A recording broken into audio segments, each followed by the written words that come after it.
Hello, happy Friday. My name is Alyssa Thomas from Penguin and Fish, where we make lovely and quirky hand embroidery patterns and kits.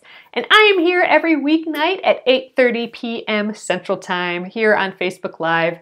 And it's a time where we can relax and craft, and we work on a project together for about an hour here every evening. And we work on the projects from beginning to end, so you can be part of the whole process and craft with me if you like. Thanks for joining me, guys. Thanks, replay viewers. If you're watching this on replay later, this will go up onto YouTube at Penguin and Fish Movies when we're done here, so I hope you subscribe over there. And if you want to share what you're working on, feel free to join the Penguin and Fish Crafters group here on Facebook and share what you're working on with the group so we can all see. So guys, we are continuing the Charming Chevrons quilt today. So we have the whole front done, and we have been working... Oh, Gretchen, you're crafting with me, yay! We've been working on the back of the quilt. So before we need the back done and the front done before we can sandwich them together with the batting in between, and then we quilt it. So we got to get this back done, and I am making the back out of all of the scraps from the front. So that's the plan. We're going to continue working on that tonight. So thanks for joining me again, guys. I will flip you around. Hope you're having a great Friday. Ooh, flip. There we go.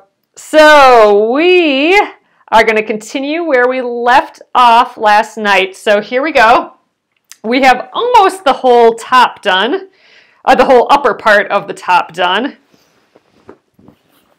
Here we go. So like I said, we're sewing with all the scraps from the front. So we even have all of the itty little bits sewn into here. And we're definitely dealing with big pieces now. Unfold this guy. Okay, so we have this big chevron here.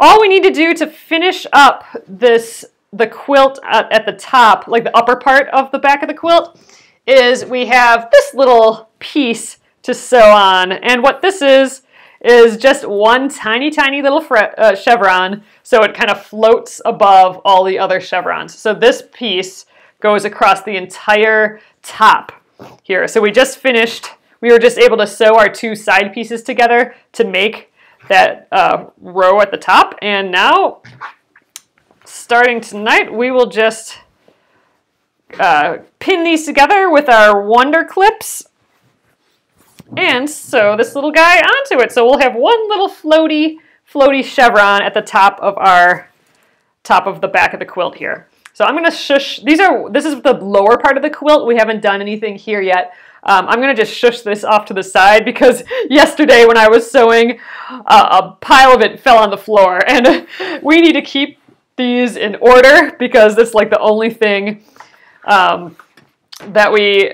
I have it all clipped together, and if that all falls apart, then then we got to resort to the photo that I took to do it. So anyway, start off though. Let's clip this together. So nothing really has to match up on this, which is great. So I can start right at the top here, right at the edge, and we'll just start clipping that all in place here. Oh, you're doing embroidery and relaxation there, Holly. Nice. Amy, you're working on a splendid sampler block. Nice. Good time to craft. A nice Friday evening. Oh, speaking of, you guys, I said last night that I was reading that book. I started a new book called... So like your grandma, using the Singer 66. And the Singer 66, that is that old vintage Singer sewing machine that I have. It was my husband's grandma's. Grandmas or great-grandmas? Great-grandmas. Oh, great-grandmas. John's on his way out over here. So it was John's great-grandmother's sewing machine. And he managed... to get it, and I've been wanting to sew with it better, but I don't, know much about it. It's a vintage machine, and I had I had a, I got a base for it, like a cabinet, or like a base for the treadle, and I was thinking, oh man, I'm going to convert this back to a treadle machine because I think in the 30s, a lot of people converted the treadle machines, which this used to be, they converted the treadle machines into electric machines. So there was a little electric attachment you could put on it, and that's what this one has. And I'm like, oh man, I have this treadle base. I'm going to convert it back. Except for the base, someone has glued butcher block on the top. So it doesn't have the hole or anything in it anymore. So I would have to construct it from scratch, basically, the top. And that just seems like that's just not going to happen. But then I realized I actually have another sewing machine base, or like a cabinet, that I got for free. It was at the junk. It was by the junk at our old apartment building.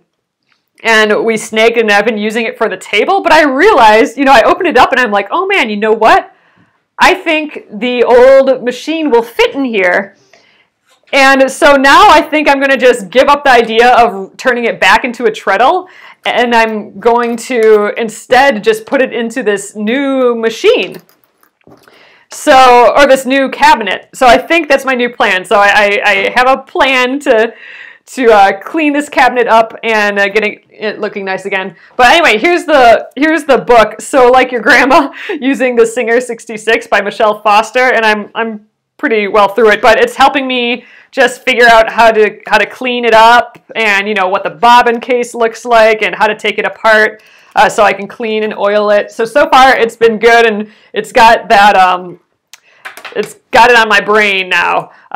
So unfortunately, I don't think I'll be able to convert it back to the treadle. And the treadle is like where you sew with your foot, right? That's where you have that pedal that you just go up and down, which I would have loved, but that would require some woodworking skills that I just don't have. And I actually kind of like the butcher block top on it.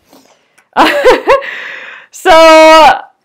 I remembered I had that other cabinet that I was just using as a table. It needs some TLC a little bit, but you know what? I'm giving up on the treadle idea for now, and I'm going to get it in that other cabinet so I can actually use it. And the nice thing is that cabinet's in my office where I do like a bunch of computer work, and it would be so nice to have that old vintage machine set up in my office, because then if I need like a 2-second break from working on the computer, I could sew a couple little pieces of fabric together, So even though I'm not doing the idea that I wanted to do, which was convert it back to a treadle, and then again, I'm not doing that because the base has been messed with too much. Like, it's got that butcher block glued to the top. I would have to do way too much woodworking to figure it out. But I have a different solution, and I'll still get to use the machine. Like right now, it's bolted into the carrying case, and I'm just so sick of it living in its carrying case. I want it to live. I want it to be a real boy, So I'm stoked. I'm like way excited about the machine again. So I did have to go onto eBay, because the cabinet that I have does not have the weird little hinges that hook into the sewing machine. So it's hinged, and so it's connected to the cabinet, and it can go into the cabinet or it can lean back. The cabinet that I have, it's missing those parts. So I found those on eBay today and ordered them. So they should be here next week sometime. And then I'm not going to refinish the top, but it's pretty beat up. Like, it's got tons of water stains, like cup stains, and there's a little bit of veneer coming up. But I'm going to see if I just oil it with like what we oil our butcher block our tables with. I'm going to see if just oiling and beeswaxing it will clean it up enough. I don't want to completely redo it, because I think, all those stains just say that someone lived with this before me. It adds to the character of it. But anyway, new thing on my mind again is John's great-grandma's Singer 66 from 1927. I just want to use it. I want it out and usable. Yes, they tell a story, exactly. All those little marks on it. And all those marks, all the like water stains on it, they're only on the inside. So the cabinet closes up, so it's like a table. It's a flat table. It's not even one of those ones with like a bump up. It's just completely flat. And then you open it, and then there's the hole where the machine comes out. But the stains are only when you open it, which to me says that the person who used to have this had the sewing machine visible at all times because, you know, all the stains are on the open side. So it means to me that they either had the sewing machine there just for show, because they wouldn't just have a table with a hole in it, right? So I'm guessing there used to be a sewing machine in there. And then they either sewed a lot and put like their coffee or whatever, or their cool water all over the table, or they used it a lot as a table and then just had the sewing machine in there for a display. But either or, I like knowing in theory that a sewing machine was on display in there somehow. Oh, Pam, you find your vintage machine soothing. Yeah, I think it's just so special, and I know that it came from, you know, John's great-grandma, and I don't know, it's just, I want it out, and I want to be using it. I don't want it, you know, connected to the carrying case. But this book is giving me a lot of good advice. Like, I don't think I've gone through and really cleaned it and oiled it really well. So, oh man, you guys. I have been sewing without a bobbin for a while. Grr! Got chit-chatting and didn't see that I ran out of bobbin. So I'm going to just pin. I'm going to go back up here, crawl back up here, and pin. Boo! So I have been using old bobbins. So they have been getting used up real quick here. So all right, let's scooch to the side. So, you know, I'm using up a lot of old stuff. Ooh, let's snip this. In this quilt, and including old bobbins. I figure why not use up some of those old. Oh wow, it's like stuck in here. That's weird. Let's use up some old bobbins that I have. Look, there, another empty. So I have a bunch of different colors, and they're all from just different random projects, and I hate that I have all of these just random guys in here. So what I've been doing is I've just been picking bobbins out of here and kind of using them up, and I think this will kind of, this dark brown, that'll kind of blend into our red. So I think, dark brown, you're up!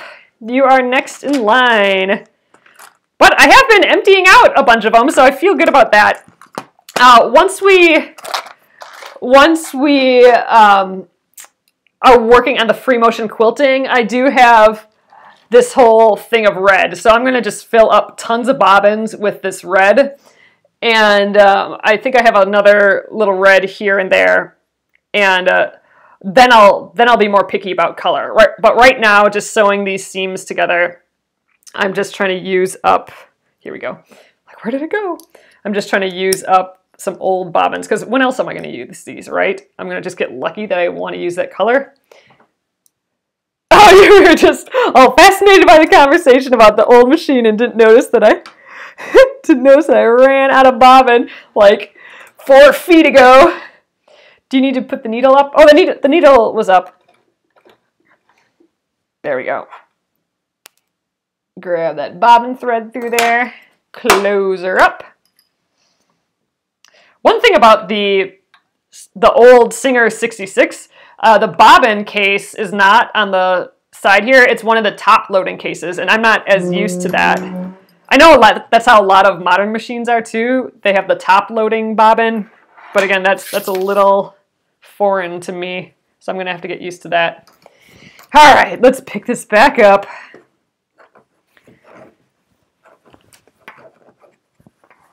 Suppose this was a good place as any to run out of thread. This nice, easy straightaway here. Anyway, a short little hiccup there for the night. But yeah, you know, it was all this sewing machine stuff. You know, I'm reading that book, but it came up today, and I dug into it a little bit more today because I was just procrastinating. Anything to not be at the computer today, or not to be at the computer doing what I was supposed to be doing. So I dug into the sewing machine a little bit more. But sometimes you need a day like that. I'm wondering if you might want to get another spool of red for quilting. So, yes, so that spool will not last me long for quilting, but I do have, oh, here it is. So I got these a while back. I got these as like a sample pack, and I took the red out. But I think I'm going to just use up whatever colors are in here. So once we run out of red, I might switch to the pink or this deep burgundy and just use something like that instead. So I will probably run out. Oh, I missed something. Oh, you're watching in the hospital, Jennifer. Oh, no. Oh, Jennifer, sending good vibes your way. Hopefully you are feeling better and it's nothing serious. Ugh, that's scary, though. Sorry you're having to deal with that. Sending good vibes your way.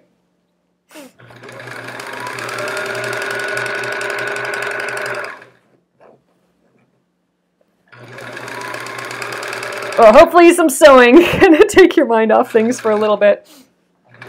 But yes, good thoughts your way.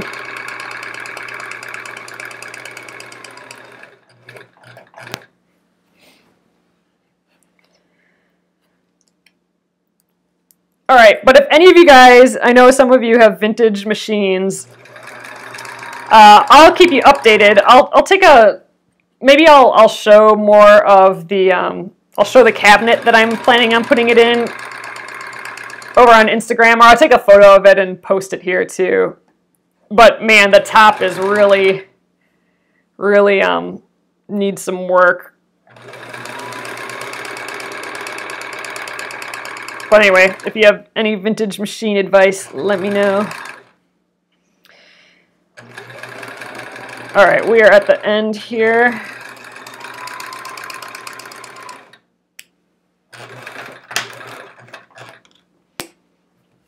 All right, I'm going to just snip this. I'm going to trim it more later, but it can sometimes be annoying with big pieces like this in the way, so I'm just going to clip it a little bit, and then we'll trim it a little bit easier. Oh, Old English scratch cover to help with the top. That's a good idea. I'm going to write that down, Suzabel. All right, so we got that that long seam done finally. You know, we had to deal with the running out of bobbin. Actually, I didn't check tension or anything. We're fine, I think. Okay, let's give it a press. And then the tippity top will be done. But see, we have just this little, ooh, the point's not so horrible. This little floating tiny chevron up at the top. Whew, we are getting bulky though, that's for sure. All right, let's get to the little pressing mat. So there's the iron I've been using.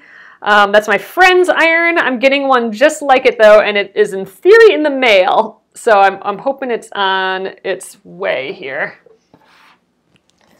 Get that guy out of the way. Okay, where's that seam? Right here.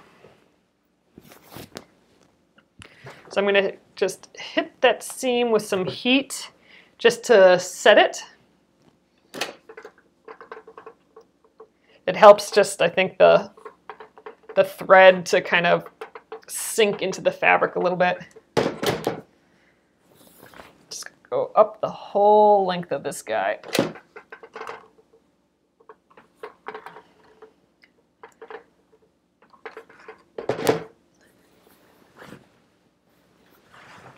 Oh, a co-worker of your husband dropped off his grandmother's machine because no one wanted it. Oh, man.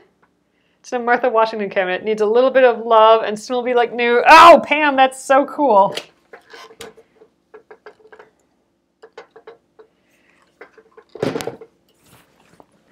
It's always so fun finding those. Oh, you guys, speaking of finding sewing machines, tomorrow, I'm going to go on a little outing, and maybe I'll do a Facebook Live from there tomorrow morning. So here in Minneapolis, I have not ever been, but every year they do like the world's largest, what do they call it? Sewing garage sale or something. If you've heard of this, let me know. I think I'm probably getting it wrong, the name, but the world's largest sewing garage sale. And what it is people from all around the city have donated items to the textile center in town here. And then they, so tons and tons of stuff people have been donating. Fabric, yarn, even sewing machines, like all this stuff. And then they have a huge sale for it. It was actually supposed to be last weekend. They had a preview sale, and that was last Friday. And the big sale that, you know, you don't have to pay extra to get in early, like not the preview sale, the normal sale, that was supposed to be last week Saturday. But that last week Saturday was our giant snowstorm where we got like 13 inches of snow. So they canceled it, and they moved it to this Saturday. And so John and I are going to go there tomorrow morning. If you're there at like between 3 and 4, I think it closes at 4, but if you're there between 3 and 4, then you can just put anything you want in a paper bag, and that bag will be $5. So like if you're there between 3 and 4, they're just really wanting to get rid of stuff because it's the end of it. But man, I don't know. I originally didn't really want to go because I didn't want more stuff. Like I don't need more stuff. But then curiosity got a hold of me, and I have a project in mind that I kind of want some bias tape and some like meshy fabric. I want to make some of those. I want to make produce bags where you don't have to get those green bags, plastic bags, where you can just bring your own like mesh bags and then put everything in there. So I was talking about that with a friend, and she was going to make some out of mesh. And I'm like, oh, that's a good idea. You could do mesh and then run bias tape up the side. And I'm like, maybe I can snag some weird mesh fabric at this sale, and then I can go check it out. I'm just really curious what it's going to be like. So I will take pictures and maybe do a little Facebook Live from there tomorrow. I think we're going to go early. We're not going to go between that 3 and 4 time when it closes. Because I don't really need a bag full of fabric. I just want to go and kind of look around. And if something really amazing pops out at me, then maybe grab it. But here we go. This is our smallest chevron that we did. Ooh, my nails match it tonight, like perfectly. It's right next to the biggest chevron, which is right under it. So a little floaty guy up there. But that's it. That's it for the upper part of this. We just needed that long strip going all the way across. And now we can set this aside again, and we need to work on the lower half here. So let's see, I'm going to just crumple this up for now, and we'll work on it. I'll get it all nice later. So let's shimmy these back over here. All right, next up. Oops, I'm falling apart here a little bit. There we go, guys. Sorry about that. Okay. Next up, let's see, what do we have here? All right, I've kind of pinned these so they all go together.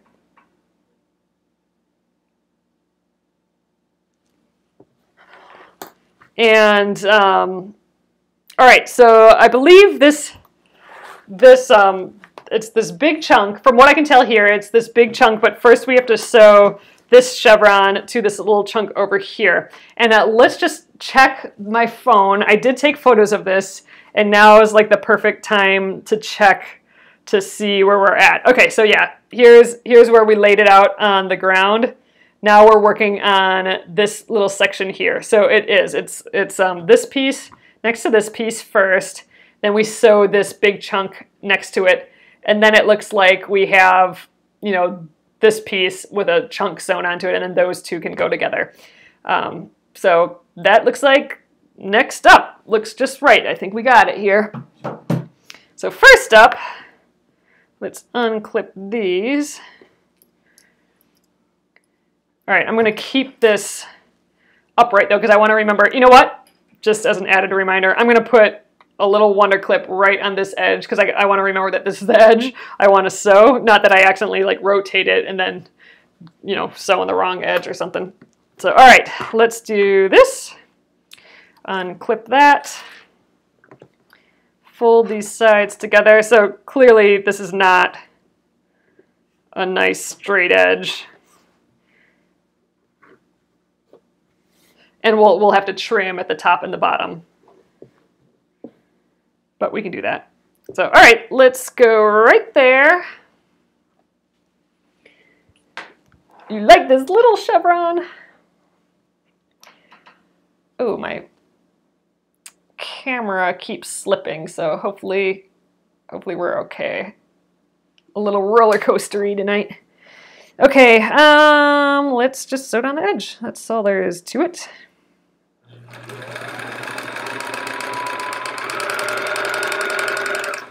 We'll press this and then trim it because the red pieces are overlapping a little bit, right? Man, we got that whole upper half done already. I'm pretty excited about that.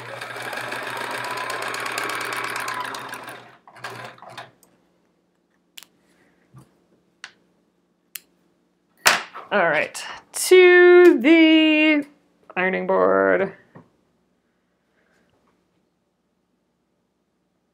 All right. Again, give it a little press to set the seam a little bit. And you know what? We'll fold it over so it goes towards this red side, so there's less bulk.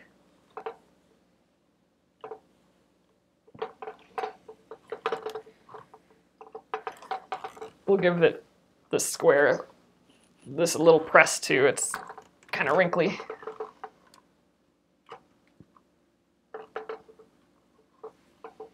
All right.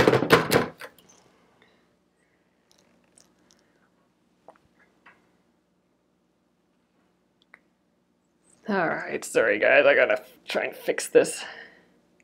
All right, there. I think we're a little tighter now. All right, let's try and trim this up. And I think what I'm going to do is just, well, here we go. I'm going to fold it this way maybe. Or not. I can fit it all on the ruler. Let's just do it that way. So I'm aligning this edge here on the ruler, or on the cutting mat here. And then I'm going to just trim this red off so it's the same height.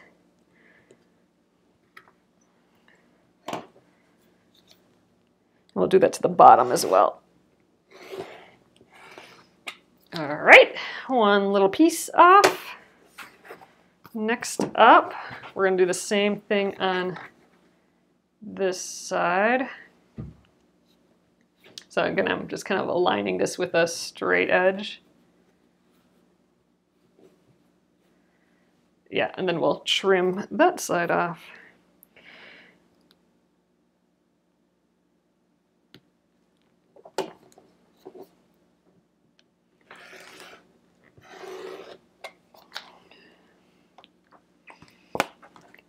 All right, so that is the bottom piece of what we're doing. And I didn't trim this edge. This is a little wonky, but this is our far outside edge. So we will Once I put the borders on, then I'll make sure that this is cut and all square. So right now, we're just going to leave it like this.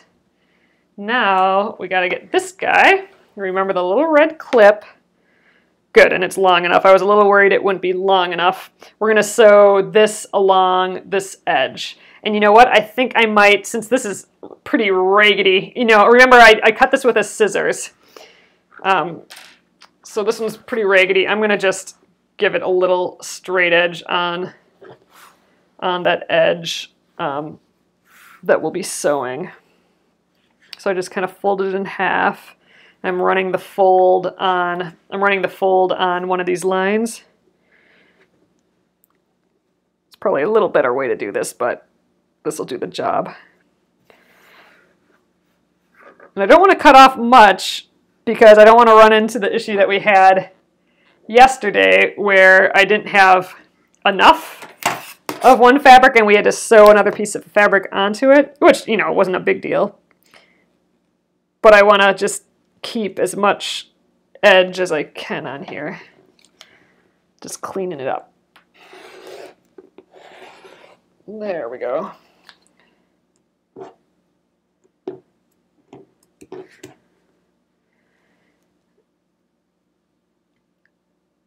I am right-handed.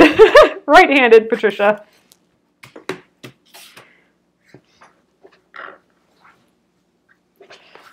Are you asking because of how I'm using the iron? Because sometimes I grab the iron with my left hand just because it's an awkward position here on my table. All right, putting these guys together.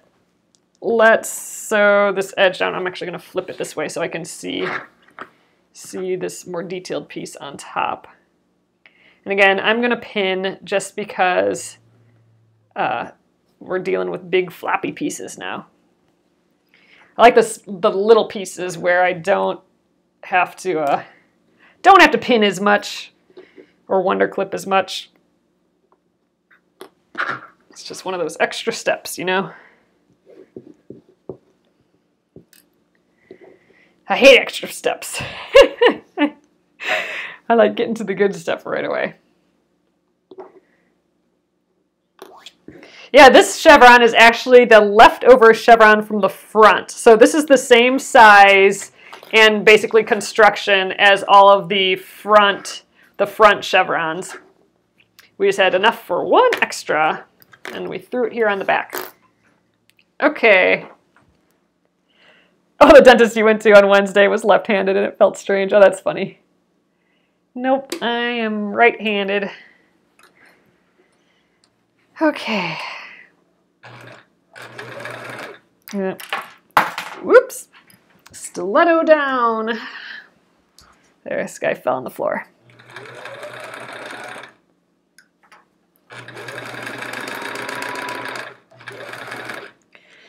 Yeah, I'm excited for the vintage machine. I'll definitely show you guys once I got it all set up and in there, and I'll take a before photo of this cabinet that's pretty sad looking on the top.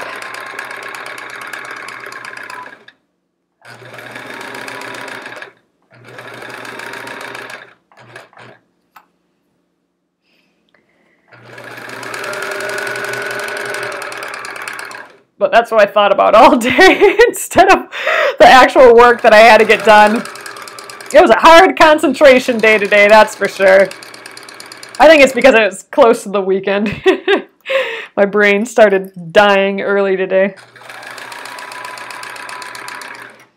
And it turned to sewing machines instead.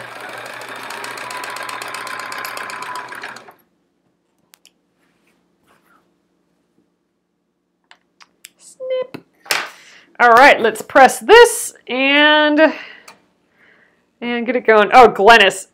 True. Glennis says, whoever thought of those clips were so smart. Agreed. The Wonder clips are like my favorite thing. Which, well, not coincidentally, but we've been talking about it a lot lately. I got my first Wonder clips off of Mass Drop. It had been something that, you know, I heard people talking about for ages and just never just seem frivolous. I don't need those things. I can use pins. But man, it's just an extra little bonus to getting things done a little easier. But yeah, I use them all the time.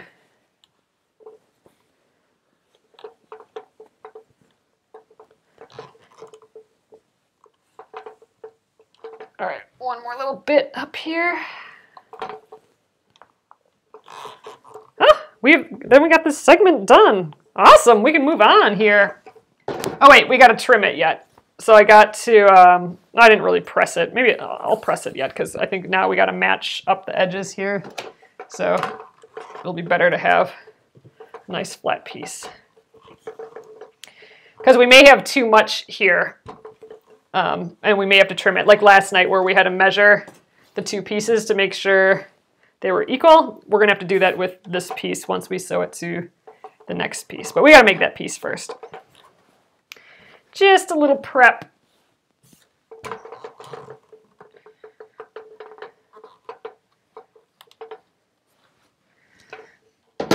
Okay, there we be. Oh, you started with a package of 10 Wonder Clips because they were so expensive and it wasn't sure they'd really work. And now you have the Wonder Clips in a box of 50. I hear you, Paula. I started with the big ones like this, the normal size ones, and then moved up to or moved down, I suppose, to the mini ones. But so I heard this lately. I don't actually have the big ones, so there's bigger ones that you can use for a binding and stuff. But I've heard that the bigger ones have a little hole, a little circular hole in the back of it. And I've heard that's because then you can put a nail into your wall and put a Wonder Clip on there, and then the Wonder Clip can hold up, you know, whatever you want to hang up. Have you guys heard this before? I heard that for the first time recently.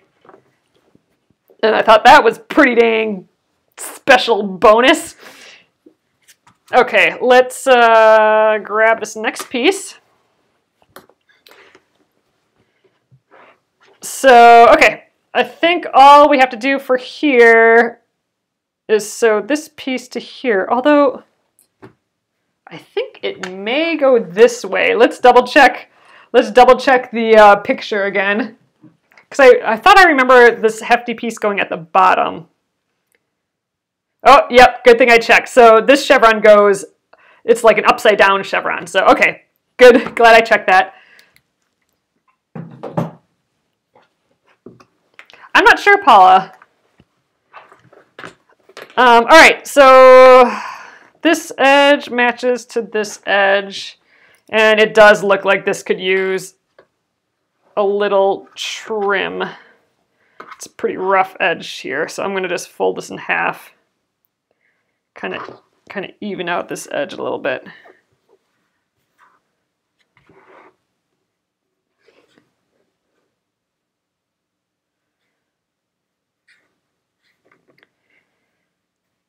Oh, so the big binding ones have a 1/4 inch mark on them? Fancy.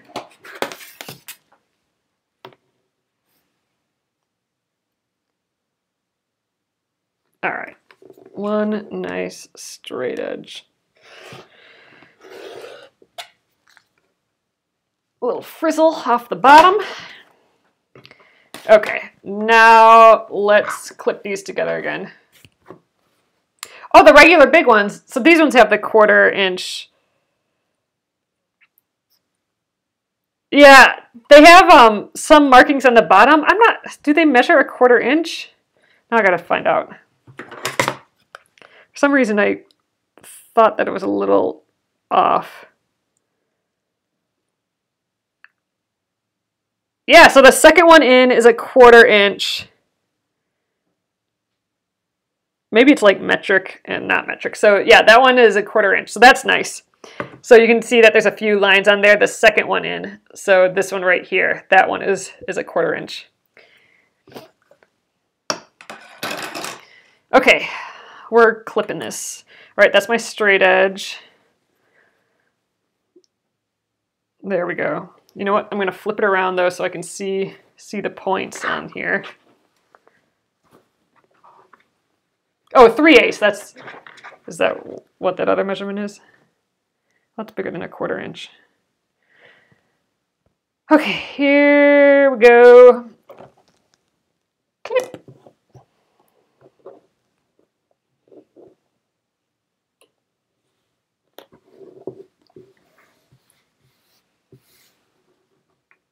Seam gets a little goofy here, but that's okay. All right, let's sew this guy. Exactly, Patricia. We're a team. We're all a learning team here. All right. So this guy.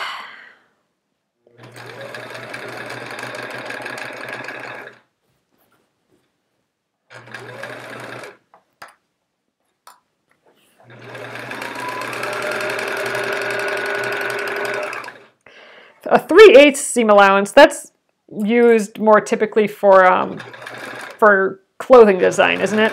Garment sewing, I think.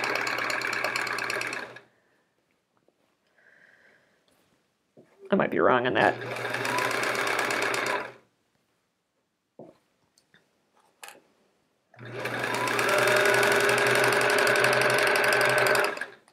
Oh, garments, yep, awesome.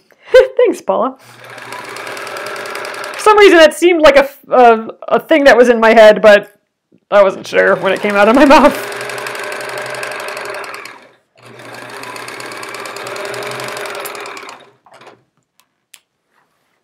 Oh, garments 5/8 inch. Oh yeah, so a little bit bigger. Then there's some leeway for adjustments and stuff. Okay, let's go. Off to the pressing side. All right, garments 5/8. All right, I'd love to do some more garment sewing. I just did that one shirt. I had that class that one time, and I don't know. I need to pick that up again sometime. I would love to do a whole bunch of t-shirts. Just simple, in theory, simple t-shirts. You know what? Actually, I would love to do some joggers too. You know, those sweatpants. I wouldn't mind sewing a pile of those.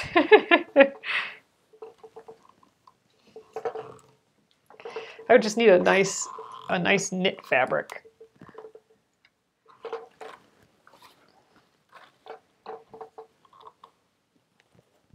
Some sweatshirt fabric. Maybe I'll find some of that at the sale tomorrow. Okay, so here we go. This guy is sewn. So now this guy should connect. We got a little jiggly in here, but oh well. That'll go away when we quilt it. So this, first of all, it goes this way. Oh wait, you know what? We gotta trim it up first. Forgot about that part. Let's get a straight edge here.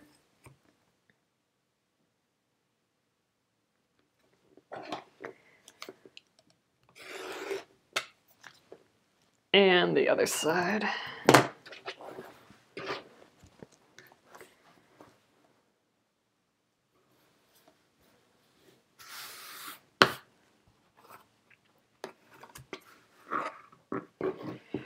Oh, a serger.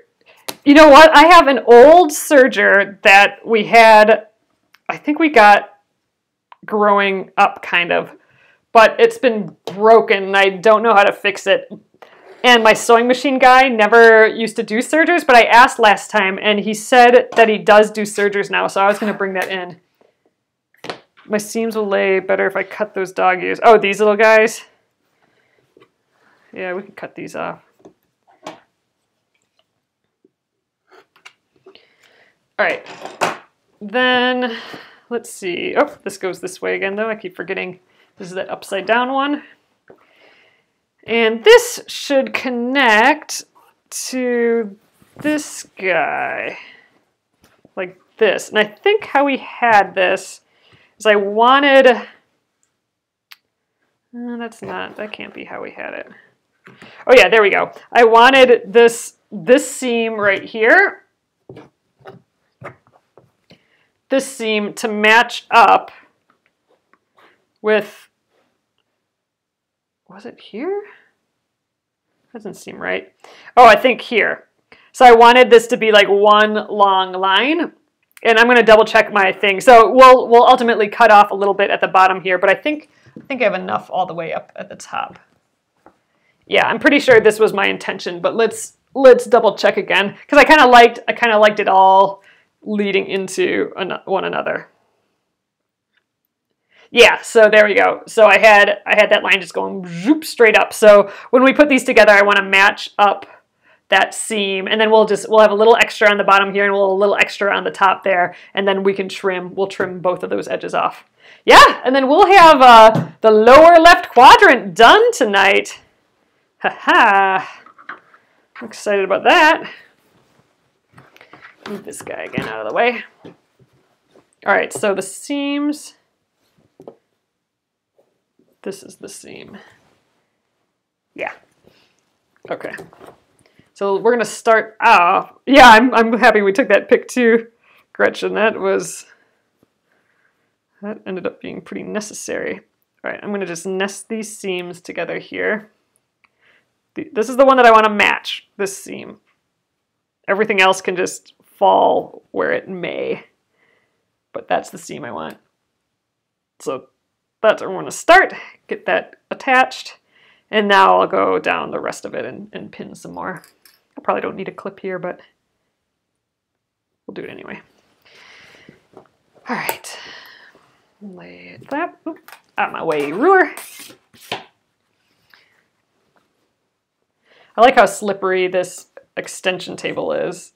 It definitely helps sew these big pieces.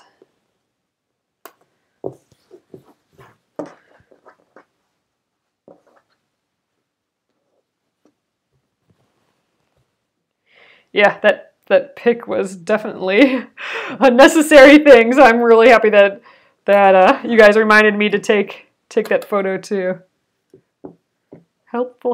All right, there we are. Let's sew it, and remember we're trying to get that point as decent as we can. All right, we'll get the little stiletto here to help out. And I left a bunch of extra because I didn't know how this is going to end up, so we're just going to start way back here, I guess.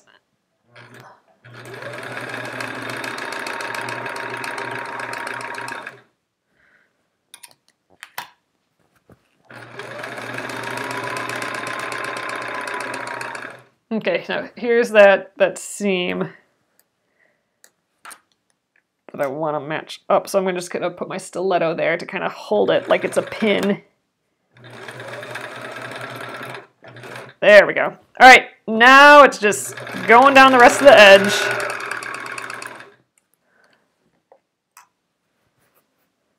I know 20 years ago I couldn't have done that on a phone. Isn't that something?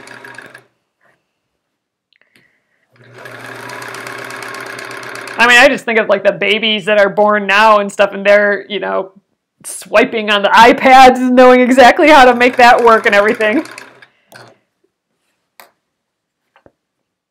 When we were little, the Apple IIgs came out, and that was a big deal. And the dot matrix printer, we printed so many things and did so many things on that old computer. Had Oregon Trail and Where in the World is Carmen Sandiego? Wilderness Hello, that was a game that we really liked. Man, we love that computer. We wrote a newspaper for the neighborhood. Ha! Natural Sketch. Exactly, Susanville. Oh yeah, she's a pro. Your granddaughter is a pro at the iPad at 2. I know it's something else. Atari. We were never allowed to have like Nintendos or Atari, so whenever we were at a friend's house that had those, it was a big deal. Oh, when your rotary phone went to push button. Isn't it? It's just so amazing to think about how far technology has come, you know, in just like a blink of an eye. You know, it's just wacky town. You just want to like live forever to see how far it goes, you know?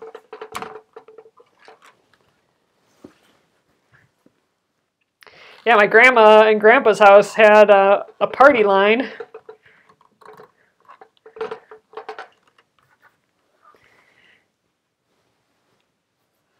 10 megabyte. Yeah, so when I was in college, that's when I remember distinctly hard drives and stuff, or how much you could store a file, getting better and better. Because, like, you know, we had the floppy disks, right? And then a few people got zip drives, and we were like, oh my God, that can hold 100 megabytes. That zip drive, that is some fancy dancing right there, that zip drive. And then, you know, there'd be like one student who had the Jazz drive. And the Jazz drive was like 500 megabytes or something. And now, you know, 500 megabytes, that's like the smallest amount of a file. You know what I mean? It's just so little these days. But that was big news. All right, let's check this out. Okay, so here's that point that I did. So it didn't match perfectly, but I think overall we're going to get the gist of that diagonal. So I was just a hair off there. Actually, I don't think I was a hair off. I think I should have just squeezed it in a little bit more, maybe. But there we go. I think we get that effect still.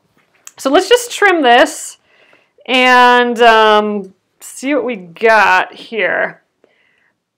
So I do think, let's look at now there's like terabytes and terabytes upon terabytes in a device that was as big as the zip drive, you know? Okay, yeah, so this is what I thought. I was thinking, oh wait, I sewed this top together already. So I have to finish this entire bottom. So I think, well, this bottom edge doesn't matter, so I'm not going to trim that edge for now. I will trim this upper edge, though, because ultimately we're going to need a nice straight edge there. But yeah, then we just have to do this area over here. So tonight, I think I'll just trim this top edge. Ooh, what's the best way to do that, though? I think we're going to fold. Let's get this. We'll get my chevron edge here kind of in line, and then I'll fold so that the fold is on the edge. That'll mean it's kind of square to the edge that I put here. Well, let's see if this works. It's going to be close enough for our needs, I think.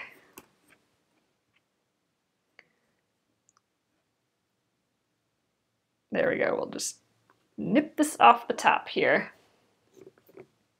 Oop, geez, it's getting slippery. I think I have to replace, you know, I have those little those little, what are those called? True Grips. Those two True Grip stickers here, and I think I got to wipe them off. I think they're so fuzzy now, or I've used them for so much that my ruler is slipping again. And I know when I first put them on, my ruler wouldn't budge at all. All right, I think that'll do. This is going to be a straight enough edge. Actually, that worked pretty dang well. That's a nice straight edge. So okay, so we have this is the lower left quadrant done tonight, and this is all we have left. We just have a few extra pieces right here. Although this is we got that funny little half chevron there, and then, you know, it gets chunked together with these other pieces. So we'll do that. We'll get it onto this left or this right side here, and then this whole bottom can be sewn to the top. And I think the only thing that needs to be matched up is this point here. I wanted it right in the middle of these upper two chevrons, I believe. So let's just look at this again. Yeah, I think this seam right here, I wanted to match up with this point. So this is the only juncture that we have to worry about once we sew the top to the bottom. But we're not quite there yet. We got to do the bottom right-hand quadrant first. So, okay guys, I'm going to flip you guys around and we will call it a weekend here. Oops. There we go. Hey guys, I'm going way back here again with the camera. I'm going to show you what we did tonight here. I'll show you the other one too, because we did put that little chevron on the top. So here's the bottom. You know, we got that little chevron kind of running that diagonal into that upper chevron. And I think that looks pretty cool. Floating in the red. And then, so that's the lower left quadrant. And then I still really love this guy. So here is that we sewed this teeny tiny chevron up here, but this is how it fits. I'm going to stand up here again. This is how it fits into the quilt. It's right above that giant chevron. So here's that giant chevron. You know, it goes to there, a little floater chevron. And this is what we did yesterday. But see, now it has this little strip on top with that one little chevron over here. But yeah, so there, we're getting there, guys. I'm having such a fun time with this back, though. The more I do this improv piecing, the more and more I love it, and I think I'm going to keep doing it. And so I'm going to that big old textile rummage sale, the garage sale tomorrow, and maybe I'll find some neat vintage fabrics there, or some neat notions and stuff, some treasures. How about that? Maybe I'll find some treasures there that I can put in a quilt or share with you guys. So I'll probably Facebook Live from there too, or Instagram Live from there, just to kind of show you. I think it's going to be crazy fun. So I will let you guys know about that. And then if you wanted to check out, I have that Sew Like Your Grandma on using the Singer 66 if you have a Singer sewing machine. This is the book that I'm reading now that just kind of goes how to clean up your machine and all that. So, all right, guys, I will see you probably tomorrow then in the morning if I have Wi-Fi. That'll be the question. If I have data and Wi-Fi, then we'll do a little Facebook Live. So, all right, guys, I will see you on maybe tomorrow, otherwise on Monday. So have a fabulous weekend, and I'll catch you later. Good night.